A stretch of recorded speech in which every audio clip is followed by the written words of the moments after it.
Hello दोस्तों, मैं अनुज आपका लाइट एजुकेशन में स्वागत करता हूं। आज हम देखते हैं राज्य के नीति निर्देशक तत्व क्या होते हैं। राज्य के नीति निर्देशक तत्व संविधान में भाग 4 आते हैं, 4 में आता है और ये अनुच्छेद 36 से 51 के बीच आते हैं। अब सबसे इंपॉर्टेंट बात यह है, ये संविधान में क्यों रखे गए, ये क्यों इंपॉर्टेंट है और संविधान इसको लेकर थोड़ा अलग अपने आप में रुबाव में है।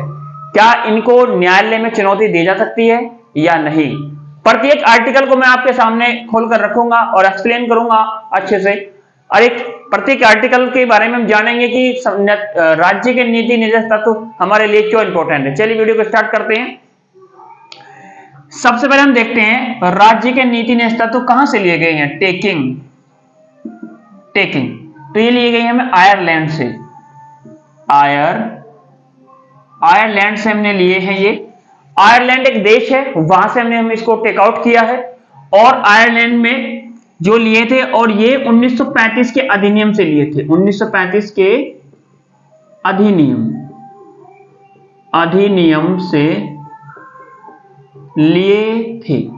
ठीक है जी, आयरलैंड से 1935 के अधिनियम से लिए गए थे क्योंकि भारतीय संविधान में 1935 का अधिनियम सबसे बड़ा अधिनियम माना जाता है। ठीक है, अब हम देखते हैं आर्टिकल 36 क्या है। अनुच्छेद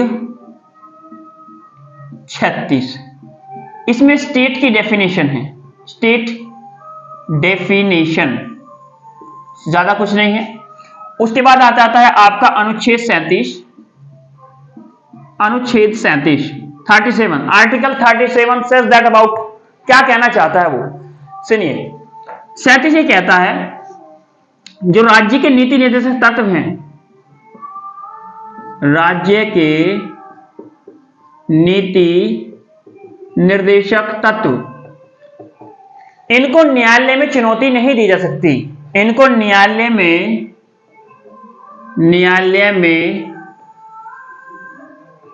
चुनौती नहीं दी जा सकती, है ना। आप इनको न्यायालय में ले जाकर नहीं रख सकते या चुनौती नहीं दे सकते, याचिका नहीं दे सकते। उसके बाद अनुच्छेद आता है आपका 38 क्या करता है। संविधान में आपके अंदर मौलिक अधिकार भी रखे गए हैं, ये राज्य के नीति निर्देशक तत्व हैं। उसी प्रकार से नागरिकता भी है, प्रत्येक भाग में कुछ ना कुछ रखा गया है। तो जैसे ही इसके अंदर क्या कहता है 38 कि जो राज्य है ये लोकहित में काम करेगा, ये लोक कल्याणकारी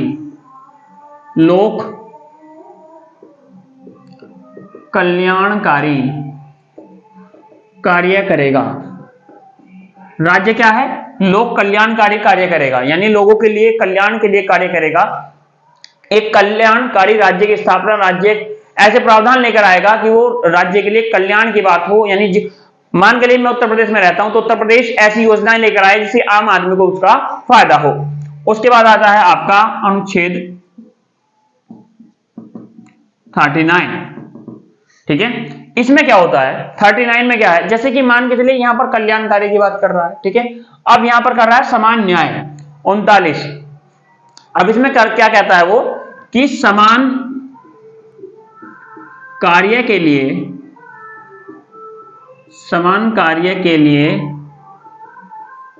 समान वेतन। अब आप इसको समझिए, थोड़ा समझने वाला टॉपिक है। समान कार्य के लिए समान वेतन, आप समझिए पहले हम क्या होता था कि आपसे बहुत टाइम पहले, आज भी कहीं कहीं ऐसा होता है कि जहां एक महिला वही काम करती है जो एक पुरुष काम करता है। मान के चलिए कोई 5 बोरी गेहूं है, 5 बोरी गेहूं ये उठाकर किसी व्यक्ति 4 घंटे में किसी स्थान पर रख देता है, उसको 400 रुपए मिले, और यही काम एक महिला कर रही है इसी स्थान पर, वो इतने 5 घंटे के अंदर रख रही है, लेकिन उसको 400 रुपए की जगह कितने मिले 300। तो ये क्या है, ये गलत है। इसलिए समान कार्य जो है उसके लिए समान वेतन ही होना चाहिए, यदि टाइम में कोई अंतर ना हो। तो ये बात रखी गई है आर्टिकल 39, समान कार्य के लिए समान वेतन की व्यवस्था होनी चाहिए। उसके बाद हमारा आगे चलते हैं।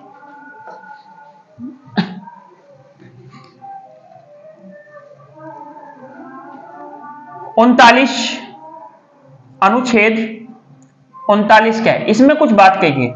समान कार्य के लिए यानी समान विधि और समान संरक्षण, प्रत्येक नागरिक के लिए समान निःशुल्क आपको संरक्षण क्या है स्टेट देगा, यानी निःशुल्क सहायता देगा, विधिक सहायता देगा, एकदम समान संरक्षण आपका करेगा। ठीक है, ये 39 में है। अब हम देखते हैं आर्टिकल 40। इसमें ग्राम पंचायतों का गठन है, ग्राम पंचायतों का गठन दिया गया है। ठीक है जी, ग्राम पंचायत क्या है जी कि मान के चलिए मैं हमारी जो ग्राम पंचायत है बस्तौरा नारंग, जैसे कि आप जी कहीं रहते हो तो समझिए आप जिस भी गांव में रहते हैं वो आपका गांव है, वही आपकी ग्राम पंचायत है। प्रत्येक जिले में कुछ गांव होते हैं उसके अंडर में आते हैं, जैसे कि एक स्टेट के अंदर कुछ क्या है जिले आते हैं, सिटीज आती हैं, तहसील आते हैं, उसी प्रकार से गांव होता है, गांव में प्रधान होता है। ठीक है, तो उसी क्या गांव बना दिए गए। अब ये गांव सबसे पहले कहां बना, कब आया, किसने इसकी शुरुआत की? सबसे पहले भारत में गांवों का उल्लेख कहां मिला? तो चोल वंशों में मिला, चोल वंश में गांवों का उल्लेख मिलता है। ठीक है जी, चोल वंशों में। और ये व्यवस्था को परमानेंट स्थायी करने का काम लॉर्ड रिपन ने किया। आप देख सकते हैं 2 अक्टूबर 1959, 2 अक्टूबर 1959 में पंडित जवाहरलाल नेहरू जो हमारे उस टाइम के प्रधानमंत्री थे, उन्होंने राजस्थान के नागौर जिला है एक, राजस्थान के नागौर जिले में पहली ग्राम पंचायत का गठन किया। पहली ग्राम पंचायत पंडित जवाहरलाल नेहरू ने राजस्थान के नागौर जिले में स्थापित की। यह टाइम था 2 अक्टूबर 1959। और इसी काम को परमानेंट करने के लिए, स्थायी करने के लिए आपके संविधान के अंदर 73वां और 74वां संविधान संशोधन करना पड़ा। 73 और 74वां संविधान संशोधन करना पड़ा इस व्यवस्था को कंप्लीट यानी स्थायी करने के लिए। तो सबसे पहले पूछा गया, कई बार बैक टू बैक क्वेश्चन आया हुआ है कि बताइए सबसे पहले ग्राम पंचायत कहां बनी? तो आप कह सकते हैं 2 अक्टूबर 1959 बनाने वाले थे पीएम उस टाइम वर्तमान पंडित जवाहरलाल नेहरू। ठीक है, आगे बढ़ते हैं। 41 अनुच्छेद 41 में इतना ज्यादा खास नहीं है, 42 देखते हैं। 42 में क्या है? 42 में न्याय संगत की व्यवस्था है, यानी राज्य जो है आपकी जो दशा है उसको देखकर काम देगा। मान के चलिए आप अपाहिज हैं तो अपाहिजों के लिए कुछ काम होना चाहिए, उस व्यवस्था आपको राज्य करेगा। ठीक है, न्याय संगत, न्याय संगत। और इसी के अंतर्गत 42 में क्या आता है? अनुच्छेद 42, अनुच्छेद 42 प्रसूति सहायता, प्रसूति सहायता। प्रसूति सहायता का क्या मतलब है? डिलीवरी। गवर्नमेंट अस्पताल आपने देखे होंगे, पूरे भारत भर में गवर्नमेंट अस्पताल है जहां एम्बुलेंस चलती है, प्रत्येक व्यक्ति महिला को लेकर जाती है, 102 नंबर पर लेकर जाती है। तो यहां पर निःशुल्क सेवा तो मिलती ही है। अब सबसे बड़ी बात यह है कि जब वो डिलीवरी होती है, महिला को जो बच्चा होता है, तो उसके बाद उसको 6,000 रुपए या 5,000 जैसे भी अकॉर्डिंग टू गवर्नमेंट या भारत सरकार या स्टेट गवर्नमेंट करती है प्रावधान, उसके हिसाब से पैसे भी मिलते हैं। तो यहां पर क्या हो रहा है, वही बता रखा है कि राज्य के नीति निर्देशक तत्वों में आर्टिकल 42 सेज दैट अबाउट, ये बोला गया है कि प्रसूति सहायता गवर्नमेंट देगी, स्टेट गवर्नमेंट प्रसूति सहायता देगी। इसको हम क्या बोलेंगे? आर्टिकल 42। उसके बाद आता है आर्टिकल 43। अब जैसे जैसे आप इसको देख पा रहे हैं, ये सब आर्टिकल बहुत इंपॉर्टेंट है और एग्जाम में बार बार पूछे जाते हैं, और ये वन लाइनर क्वेश्चन है। आप यहां पर चेक कर सकते हैं, वन लाइनर क्वेश्चन है। ठीक है, ये तो स्टेट डेफिनेशन है, इसमें एक लाइन में आ जाता है कि 36 में क्या है, 37 में क्या है। तो प्रत्येक चीजों को मैं इस पर बनाऊंगा। और अभी हमारी ये लगभग तीसरी चौथी क्लास है। अब हम देखते हैं आर्टिकल 43 अनुच्छेद 43। इसमें निर्वाह मजदूरी का प्रावधान है। निर्वाह मजदूरी, मजदूरी, निर्वाह मजदूरी। ठीक है जी।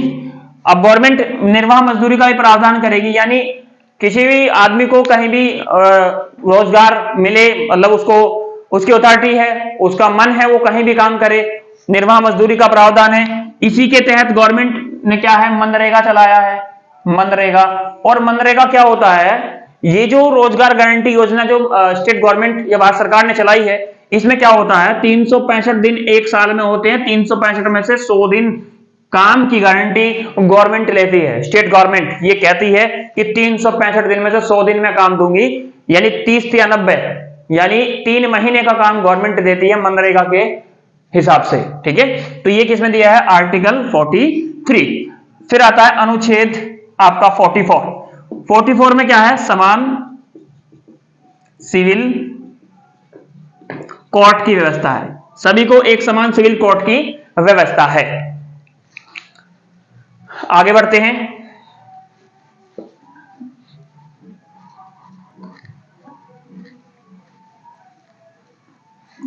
अब हम देखेंगे आर्टिकल 45। आर्टिकल 45 क्या है, अनुच्छेद 45 में क्या कहा गया है, हिंदुस्तान के अंदर प्रत्येक जहां जहां बच्चे रहते हैं, जिस बच्चे की उम्र 6 वर्ष से 14 वर्ष है वो निःशुल्क पढ़ेगा, उसको शिक्षा का प्रावधान है, ये आपके संविधान आपको अधिकार देता है। जैसे ये हुआ था 86वां संविधान संशोधन, 86वां संविधान संशोधन, the amendment of 86 Indian constitution.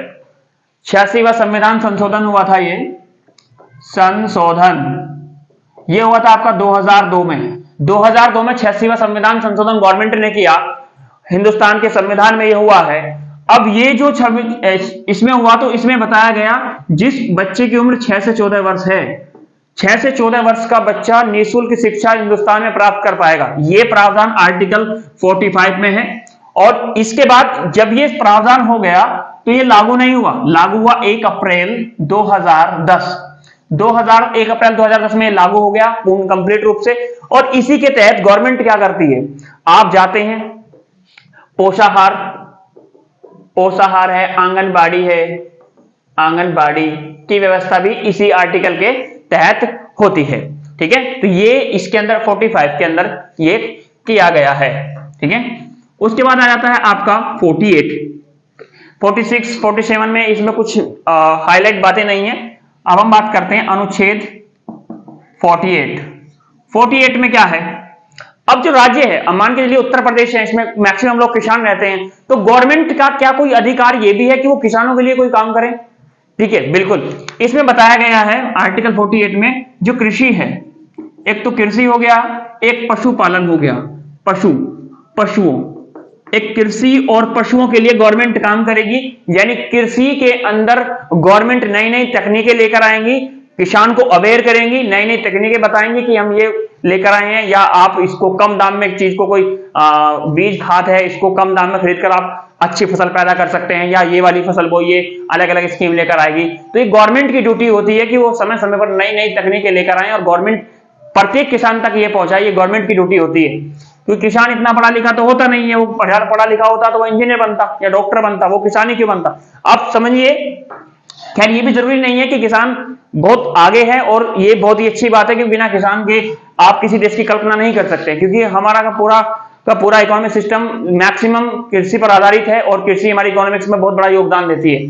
तो कृषि हो गया, और आपका क्या हो गया, पशु हो गया। तो कृषि में नई तकनीक लेकर आएगी, नई तकनीक, कृषि में नई तकनीक ले गई। और जो पशु है, दुधारू पशु है, इस पर वध पर रोक लगाएगी, दुधारू पशु पर वध पर रोक लगाएगी। यानी दूध जो भैंस गाय दूध दे रही है वो नहीं कटेंगी, ये गवर्नमेंट की, ये स्टेट की ड्यूटी है, वो नहीं कटनी चाहिए। और पशुओं की नस्ल में भी बदलाव आना चाहिए, यानी इनकी नस्लों में भी चेंजिंग लानी चाहिए, ये भी गवर्नमेंट की ड्यूटी है, ठीक है। आगे बढ़ते हैं, आर्टिकल 49। जी हां, अब हम देखते हैं आर्टिकल 49 क्या कहता है। अनुच्छेद 49, अनुच्छेद 49, इसमें क्या है, भारत के अंदर जो भी राष्ट्रीय स्तर की इमारतें हैं, जैसे ताजमहल है, कुतुब मीनार है, राम मंदिर है, कृष्ण मंदिर है, अयोध्या है, आप जितने भी राष्ट्र भर में, पूरे देश भर में राष्ट्रीय इमारतें देख रहे हैं जो राष्ट्रीय स्तर की हैं, उनकी रक्षा करना गवर्नमेंट का अधिकार है और हमारी भी ड्यूटी है, ठीक है। तो राष्ट्रीय स्तर जो होती है, राष्ट्रीय स्तर की यानी स्मारकों की रक्षा करना रक्षा करना स्टेट का कर्तव्य है, स्टेट का कर्तव्य है ना। राष्ट्रीय स्तर की स्मारकों की जो रक्षा करना स्टेट की ड्यूटी है, हमारी भी ड्यूटी बनती है। हम सरकारी संपत्ति की रक्षा करें। जैसे कि आप बस में ट्रेवल करते हैं, बस में बैठे बैठे आप बस की सीट फाड़ देते हैं, ये आपको नहीं करना चाहिए। ये आपकी ड्यूटी बनती है कि आप उसकी रक्षा करें। सरकारी संपत्ति की रक्षा करना प्रत्येक नागरिक, हिंदुस्तान के प्रत्येक नागरिक का कर्तव्य होता है, ड्यूटी होती है। ये संविधान में भी हमको प्रोवाइड किया जाता है। तो आर्टिकल 49 ये कहता है कि राष्ट्रीय स्तर के स्मारकों की रक्षा सिर्फ गवर्नमेंट ही नहीं, हिंदुस्तान का प्रत्येक नागरिक करेगा। उसके बाद आता है आर्टिकल 450 अनुच्छेद 50। अनुच्छेद 50 में क्या हो गया है, इसमें कहा गया है जो कार्यपालिका है, कार्यपालिका, और एक होती है न्यायपालिका, न्यायपालिका। अच्छा, न्यायपालिका को आप देख रही हैं, न्याय का मतलब है कि जुडिशियल, न्याय का मतलब है कि आपको न्याय कहां मिलेगा, या तो तहसील कोर्ट में मिलेगा, या डिस्ट्रिक्ट कोर्ट में मिलेगा, या हाई कोर्ट में मिलेगा, या फिर सुप्रीम कोर्ट में मिलेगा। यानी आप न्यायालय में लिख सकते हैं सारी की सारी कोर्ट व्यवस्था। कार्यपालिका आप गवर्नमेंट के अंदर में आती है, ठीक है। तो आपका अनुच्छेद 50 ये कहता है कि कार्यपालिका और न्यायपालिका में अलग बात है, ये पृथक है, ये एक जैसे नहीं है। कार्यपालिका अलग होती है और न्यायपालिका अलग होती है। तो कई बार पूछ लिया जाता है कि बताइए कार्यपालिका और न्यायपालिका में अलग बात किस आर्टिकल में है, तो वो ऑप्शन देके आपसे पूछ भी सकता है। उसके बाद हमारा लास्ट आर्टिकल रह गया है, आर्टिकल अनुच्छेद हमारा बचा है 51। 51 क्या कहता है, 51 ये कहता है अगर कहीं इंटरनेशनल लेवल पर अशांति फैल रही है, या भारत में कहीं अशांति फैल गई है, मान के चलिए दिल्ली में कुछ बात चल रही है, या दंगों की बात हो रही है, हमारा देश पे किसी का अटैक हो रहा है, तो एक व्यक्ति की जरूरत, मतलब कि एक स्टेट की ये काम नहीं है कि शांति में वो ध्यान दे। यानी प्रत्येक राज्य की ड्यूटी होगी, प्रत्येक राज्य का कर्तव्य होगा जी, हाँ जी, प्रत्येक राज्य का कर्तव्य होगा कि वो सरकार के साथ आए, यानी सेंट्रल गवर्नमेंट के साथ आए और अपना योगदान शांति में दे। यानी अंतरराष्ट्रीय शांति में प्रत्येक गवर्नमेंट, यानी प्रत्येक स्टेट, भारत सरकार सेंट्रल गवर्नमेंट के साथ खड़ी रहेगी और अंतर शांति में अपना योगदान देगी। दोस्तों, आई होप मेरी इस वीडियो से आपको कुछ लाभ हुआ होगा, आपने कुछ सीखा होगा। अगर आपने वास्तव में इस वीडियो से कुछ सीखा है तो इस वीडियो को ज्यादा से ज्यादा शेयर करें, हमारे लाइट एजुकेशन को सब्सक्राइब कर लें। धन्यवाद।